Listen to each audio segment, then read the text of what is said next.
Halo, Assalamualaikum warahmatullahi wabarakatuh.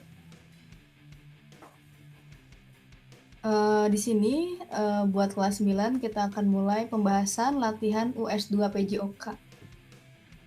Langsung kita mulai aja ya, nanti akan dibagi dua, Pak Dodi dan Bu Firda. Bu Firda akan mulai 5 soal yang pertama. Oke, yang pertama ini tentang permainan bola baseball. Nomor 1. Permainan tradisional seperti softball dan baseball yang dimainkan dengan cara melempar, memukul, menangkap bola ditambah dengan keterampilan mengetik dan menghindar sentuhan bola disebut A. Rounders, B. Tenis, C. Rugby, D. Softball. Jawaban yang paling tepat adalah A. Rounders. Oke, nomor 2. Jumlah pemain rounders dalam masing-masing tim adalah A. 10 pemain inti dan 6 pemain cadangan, B. 12 pemain inti dan 6 pemain cadangan, C. 10 pemain inti dan 4 pemain cadangan, D. 12 pemain inti dan 4 pemain cadangan. Jawaban yang paling tepat adalah B, yaitu 12 pemain inti dan 6 pemain cadangan. Ini menurut peraturan resmi Rounders. Selanjutnya nomor 3. Lamanya waktu permainan Rounders adalah dari keempat ini, jawaban yang paling tepat adalah C, 3 inning sampai dengan 7 inning. Nomor 4. Berikut merupakan teknik dasar permainan bola rounders. Oke, sudah kalian ketahui, jawaban yang paling tepat adalah B, melempar, menangkap, memukul, dan lari. Kenapa? Karena menyundul ini masuk ke dalam sepak bola, menggiring masuk ke dalam bola basket atau sepak bola bisa, dan menendang ini masuk ke dalam sepak bola. Jadi yang paling tepat adalah B, melempar, menangkap, memukul, dan lari. Nomor 5. Gambar berikut merupakan teknik gerakan. Nah, bisa dilihat di sini, ini ada tanda panah. Tanda panahnya lurus ya, berarti jawaban yang paling tepat adalah B, melempar bola secara mendatar atau lurus. Selanjutnya, untuk nomor 6 sampai nomor 10 akan dilanjutkan dengan Pak Dodi. Silakan Pak Dodi. Oke, terima kasih Bu Firda. Oke, kita lanjut ya. Untuk nomor 6 ya di sini nih. Gambar berikut ya merupakan lapangan permainan rondes. Lihat di sini ya. Yang A, B, C atau D. Ini yang paling tepat adalah yang A ya. Kalau rondes itu memang hampir sama dengan pemain yang lain ya, tapi yang paling tepat itu nomor gambarnya yang A ya. Oke, kita lanjut ke nomor 7. Nomor 7, pengertian dari P3K yang benar adalah A. Upaya untuk mencegah orang lain supaya tidak cedera.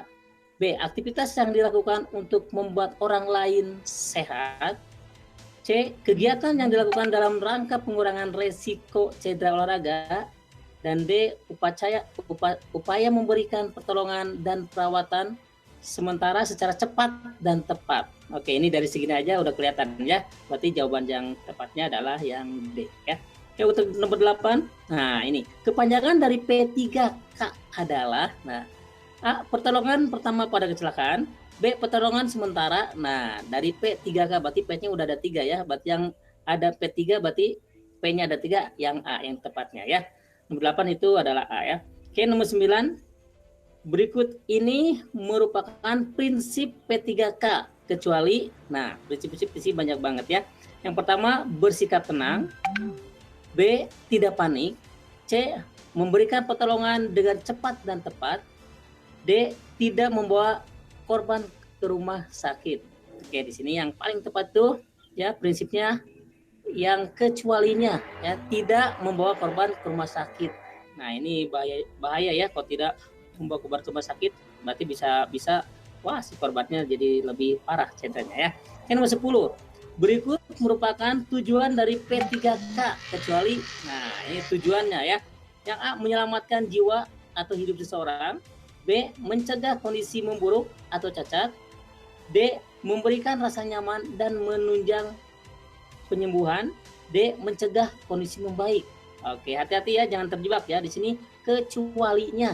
Ya, yang 3 ini benar, yang kurang tepatnya ini adalah yang D. Jadi kalau ada kecualinya berarti yang salahnya ya. Mencegah kondisi secara membaik ya. Oke, selanjutnya akan dilanjutkan oleh Bu Firda. Silakan Bu Firda. Oke, untuk nomor 11 kita masuk ke dalam permainan tenis meja. olahraga yang dilakukan oleh dua orang pemain tunggal atau dua pasang pemain ganda secara berhadapan dengan menggunakan bola kecil, bat dari kayu yang dilapisi karet, dan lapangan permainan berupa meja disebut. Jawabannya adalah A, tenis meja. Dilihat dari pengertiannya sudah kelihatan ya, lapangan permainan berupa meja. Berarti jawabannya A, tenis meja. Nomor 12. Permainan tenis meja berasal dari negara A. Inggris pada abad 19, B. Jepang abad ke-20, C. Korea abad ke-21, D. Ghana abad ke-22. Jawaban yang tepat adalah A. Inggris pada abad ke-19. Oke, selanjutnya nomor 13. Induk organisasi tenis meja nasional dan internasional adalah, hati-hati ya, kalian jangan sampai terkecoh. A. PSSI dan FIFA ini untuk organisasi sepak bola. B. Perbasi dan FIFA ini untuk organisasi bola basket. D. PTTSI dan ITF. PTTSI itu ini ya, ini Ibu singkatannya ngarang ya. Jadi yang paling tepat adalah C. PTMSI dan ITTF. PTMSI itu sendiri artinya Persatuan Tenis Meja Seluruh Indonesia. Jadi singkatannya PTMSI. Dan ITTF adalah International Table Tennis Federation. Jawabannya adalah C. Nomor 14. Berikut ini merupakan teknik dalam memegang bat kecuali, hati-hati ya. A. Similar grip, B. Penholder grip, C. Shake-hand grip, D. Cutting grip. Ini ada di sini nih gambarnya nih, sebelah kanan. Oke, berarti yang bukan adalah D. Cutting grip.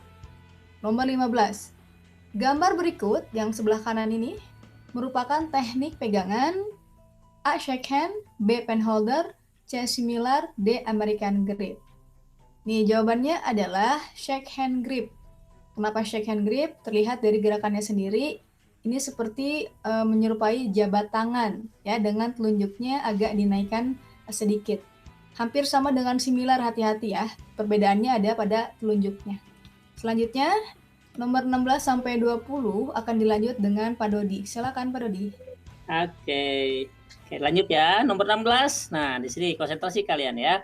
Tujuan melakukan peregangan atau stretching ya sebelum melakukan senam irama adalah yang A. Melemaskan otot dan sendi, B. Menguatkan tulang, C. Keseimbangan gerakan, dan D. Meningkatkan percaya diri. Oke, ya untuk kalian udah tahu ya, untuk peregangan itu pasti untuk melemaskannya biar tidak terjadi cedera ya. Jadi yang benar adalah yang A. Ya, 17. Aktivitas ritmik merupakan bagian dari cabang olahraga. A. Permainan, B. Senam, C. Atletik, D. Bela diri ya. Kayak untuk senam ritmik ini atau senam irama merupakan gerakan senam yang diiringi dengan musik atau lagu ya, termasuk ke dalam senam ya. Ada senam yang memakai irama, ada yang senam memakai gimnastik ya. Jadi ada yang senam memakai alat-alat, jadi termasuknya senam ya. Persani juga itunya ya. Nama untuk organisasinya ya. Oke, untuk 18, kelentukan, keseimbangan, keluasan, fleksibilitas, kontinuitas, ketepatan dengan irama merupakan bagian dari A. Faktor-faktor, B. Kelebihan, C. Manfaat, dan D. Unsur-unsur. Oke, jawaban di sini adalah yang tepatnya adalah unsur-unsur senam irama ya. Kenapa? Karena di sini gerakannya harus saling satu rangkaian gerak gitu ya, sehingga membentuk gerakan yang indah gitu ya. Oke, nomor 19, senam irama berada di bawah naungan. Nah, tadi ya udah dibahas ya. A. Perbasi, B. Persani, C. Perpani, D. PRSI. Ya, yang benarnya adalah Persani ya, Persatuan Senam Indonesia ya. Perbasi itu bola basket, Perpani. Nah, Perpani tidak ada ya, Perpani ya. PRSI ini renang ya, Persatuan Renang Seluruh Indonesia ya. Nomor 20, di bawah ini yang termasuk ke dalam jenis senam irama yaitu A. Senam ketangkasan, B. Senam lantai, D. C. Senam jari, dan D. Senam SKJ 88. Yang benarnya adalah senam SKJ 88 ya. Senam ketangkasan itu termasuk senam gimnastik ya, atau senam irama. Ya, senam lantai sama, gimnastik pakai alat juga, matras dan lain. Senam jari, mungkin itu senam jari mah untuk ice breaking ya. Jadi kemudiannya adalah senam SKJ 88 ya. Silakan Bu Firda dilanjut. Oke, nomor 21 akan Ibu lanjut ya. Senam irama mempunyai beberapa aktivitas yang harus dikuasai agar dapat bergerak dengan koordinasi yang tepat dan harmonis, sesuai dengan iringan musik. Berikut yang bukan merupakan aktivitas yang harus dikuasai antara lain: A. Aktivitas gerak langkah kaki, B. Aktivitas gerak ayunan lengan, C. Aktivitas kombinasi gerak langkah kaki dan ayunan lengan, D. Aktivitas gerak ayunan pinggang. Nah, dari keempat jawaban ini, yang paling tepat jawabannya adalah D. Aktivitas gerak ayunan pinggang. Karena apa? Berikut yang bukan. Senam irama itu identik dengan langkah kaki dan ayunan lengan, serta koordinasi gerakan yang barusan Pak Dodi sampaikan. Jadi yang kurang tepat adalah ayunan pinggang. Nomor 22. Pada saat senam irama, terdapat beberapa hal yang harus diperhatikan. Berikut ini yang merupakan penilaian dari unsur-unsur gerakan senam ritmik adalah, ini sama kayak nomor sebelumnya ya, ada unsur-unsur. Jawaban yang paling tepat adalah C, kontinuitas gerakan. Kenapa? Karena si kontinuitas ini termasuk ke dalam 5 unsur-unsur yang ada di senam irama. Kalau kecepatan, kekuatan, itu masuk ke kebugaran jasmani. Nomor 23. Program latihan fisik harus direncanakan dengan baik dan sistematis serta ditujukan untuk A. Meningkatkan pertumbuhan, B. Pencegahan penyakit, D. Menanggulangi serangan penyakit, D. Meningkatkan kesegaran jasmani dan kemampuan fungsional dari sistem organ tubuh. Jawaban yang paling tepat adalah D. Kenapa? Soalnya yang D ini paling lengkap. Selain jasmaninya juga, organ-organ tubuh fungsional semuanya juga ada di sini. Jadi jawaban yang paling tepat adalah D. Nomor 24. Nah, senam aerobik diperkenalkan oleh A. Dr. James E. Naismith, B. Dr. Dalcroze Del Sartes, C. William J. Morgan, D. Dr. Kenneth Cooper. Jawaban yang tepat adalah D. Dr. Kenneth Cooper. Kalau A itu penemu basket, kalau B ini beliau adalah guru musik ya di salah satu sekolah yang ada di Amerika. C ini penemu bola voli. Jadi yang tepat adalah D, Dr. Kenneth Cooper. Next, nomor 25. Kebutuhan kebugaran jasmani seseorang itu berbeda. Kebutuhan tersebut tergantung kepada, nah soal ini pernah muncul ya di kelas 7 dan 8. Jawaban yang tepat yaitu gerak yang diperlukan seseorang. Kenapa? Berat ringan, usia, jenis kelamin nggak termasuk. Contohnya kalau zaman sekarang itu ada kayak kakek 60 tahun. Mereka masih bugar, masih bisa fitness, ada yang six-pack bahkan. Nah itu umur, usia itu nggak berpengaruh. Jadi yang paling pengaruh adalah C, gerak yang diperlukan seseorang.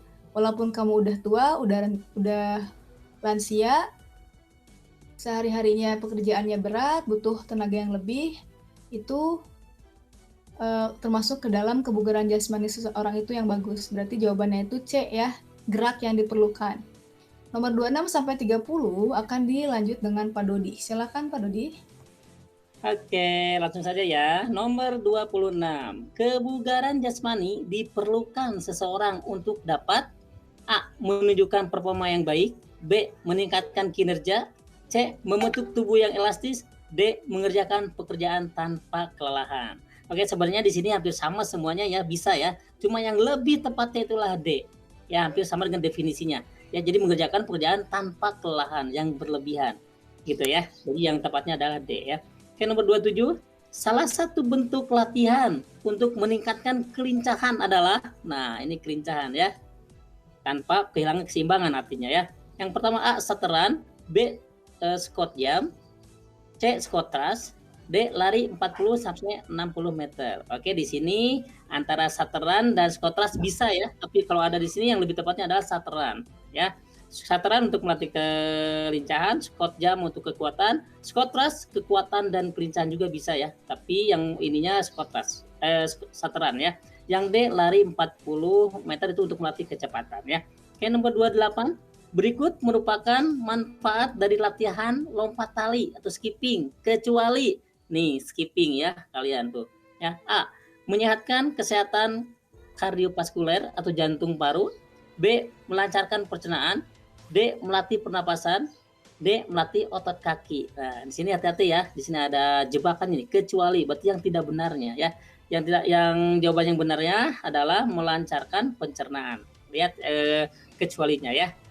Oke, nomor 29, posisi kaki pada saat akan melakukan gerakan lompat tali. Nah, adalah berdiri tegak dengan kaki selebar bahu dan tali berada di belakang kaki, ya. B, berdiri tegak dengan kaki selebar bahu dan kaki ada di depan dan tali ada di depan kaki, ya. Berdiri dengan kaki ditekuk selebar bahu dan tali ada di belakang kaki. Berdiri dengan kaki ditekuk selebar bahu dan tali ada di depan kaki. Oke, di sini yang paling tepatnya itu adalah yang A. Berdiri tegak ya di depan ya dengan kaki selebar bahu dan tali ada di belakang kaki ya. Di yang mana juga itu bisa sebenarnya. Kalau udah profesional itu bisa. Cuma di sini jawaban yang paling tepatnya adalah yang A ya. 30. Waktu latihan yang dibutuhkan untuk menjaga kebugaran jasmani minimal seminggu ya, minimal seminggu dilakukan sebanyak 1 kali, 5 kali, 7 kali, 3 kali ya. Oke, di sini yang jawaban yang tepatnya yaitu 3 kali ya untuk kebugaran ya. Untuk prestasi bisa lebih dari 3 kali, bisa 5, bisa 7. Gitu untuk prestasi. Untuk kebugaran 3 kali cukup ya. 20 sampai 30 menit saja. Oke, selanjutnya mungkin dilanjut sama Bu Firda, silakan Bu Firda. Oke, selanjutnya nomor 31. Ini gambar berikut ya, merupakan latihan otot A. Lengan dan bahu, B. Kaki dan punggung, C. Bahu dan kaki, D. Lengan dan punggung. Ini dari gambar tersebut kelihatan ya, jawaban yang paling tepat adalah A. Lengan dan bahu. Nomor 32. Di bawah ini adalah gaya dalam renang kecuali jawabannya adalah C. Gaya batu. Karena gaya batu tidak termasuk ke dalam macam-macam gaya renang, bahkan gaya mayat sekalipun. Jadi jawabannya yang tepat adalah C ya, gaya batu. Nomor 33, organisasi renang dunia dinamakan FINA, Federation International Association. Federation International. Pada Odi. Oke ya. Jadi untuk nomor 33, organisasi renang dunia dinamakan, yaitu yang paling tepat adalah FINA. Kalau SNI kan Standar Nasional Indonesia, FIBA itu untuk basket, FIFA itu untuk sepak bola. Jadi jawabannya yaitu FINA, oke? Depannya itu pasti Federation International Association. Nomor 34, organisasi olahraga renang di Indonesia dinamakan. Nah, jawaban yang tepat adalah D, PRSI, yaitu Persatuan Renang Seluruh Indonesia. Nomor 35. Pada nomor perlombaan renang gaya dada, gaya kupu-kupu, dan gaya bebas, perenang melakukan posisi start. A. Di dalam kolam, B. Di luar blok start, C. Di atas balok start, D. Di luar kolam. Ini jawabannya yaitu C. Di atas balok start. Karena pada nomor renang gaya kupu-kupu, dada, dan bebas, perenang melakukan posisi start di atas balok start. Sedangkan pada nomor gaya punggung, posisi start itu dilakukan di dalam air dengan badan menghadap ke dinding. Jadi jawabannya yaitu C. Nomor 36 sampai 40 terakhir akan disampaikan oleh Pak Dodi. Silakan Pak Dodi. Oke, terima kasih Bu Firda. Oke, tadi tambahan sedikit ya. Untuk yang FINA itu Federation gitu ya, Federation Internationale, ya biasa le ya pasti kayak FIFA ya. Internationale Natation gitu ya, Association gitu ya. Seperti itu ya. Oke, nomor 35 dilanjut. Pada nomor perlombaan renang gaya dada. Nomor 36, Pak. Mohon maaf ya. Oke, nomor 36 ya. Salah satu hal yang harus diperhatikan oleh seorang perenang ya untuk dapat berenang dengan cepat adalah ya A. Memperkecil daya dorong, ya. B. Mengurangi atau memperkecil hambatan. C. Menambah kekuatan kontinuitas. Dan D. Mengembangkan hukum aksi reaksi. Oke, di sini yang paling tepatnya adalah yang B ya, mengurangi atau memperkecil hambatan. Nah, ini baju juga ya biasa memperkecil hambatan. Jadi yang enaknya mah kalau yang laki-laki ya langsung nggak pakai baju, kalau yang perempuan ya pakai yang enakan leur gitu ya, apa sih licin seperti itu ya. Ke-37. Perenang yang tubuhnya lebih ringan akan lebih cepat berenangnya daripada tubuh yang lebih berat. Hal ini dipengaruhi oleh A. Geseran kulit, B. Geseran air, C. Pusaran air, dan D. Hambatan tubuh. Oke, di sini yang paling tepatnya adalah jawabannya hambatan tubuh ya. Oke, nomor 38. Posisi badan renang gaya bebas adalah sehorizontal mungkin dengan air, kepala lebih tinggi dari kaki, kepala masuk ke air kira-kira 70%, posisi badan lebih tinggi dari kaki. Oke, di sini banyak ininya ya, banyak yang salahnya, hati-hati ya. Yang benar adalah lurus ya, horizontal dengan air. Kalau gini, wah nanti kita gerakannya nggak akan naik. Kalau gini kita akan jadi menyelam. Jadi harus lurus seperti itu ya. Nomor 39. Yang tidak termasuk faktor pertumbuhan jasmani dan pertumbuhan kecerdasan seseorang di bawah ini adalah A. Faktor keturunan, B. Faktor genetik, C. Faktor lingkungan, D. Faktor gangguan mental. Nah, hati-hati di sini ya. Nih, jawaban yang benarnya ya di sini adalah faktor gangguan mental ya yang tidak termasuk pertumbuhan jasmani ya. Oke, nomor 40, mensana in conferre sano, artinya di dalam tubuh yang sehat terdapat jiwa yang kuat.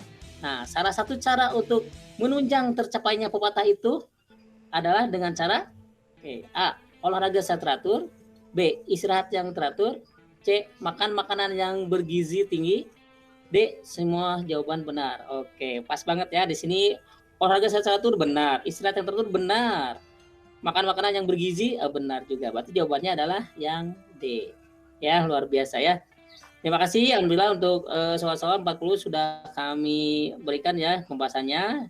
Bapak kembalikan lagi ke Bu Firda. Silakan Bu Firda. Terima kasih Pak Dodi.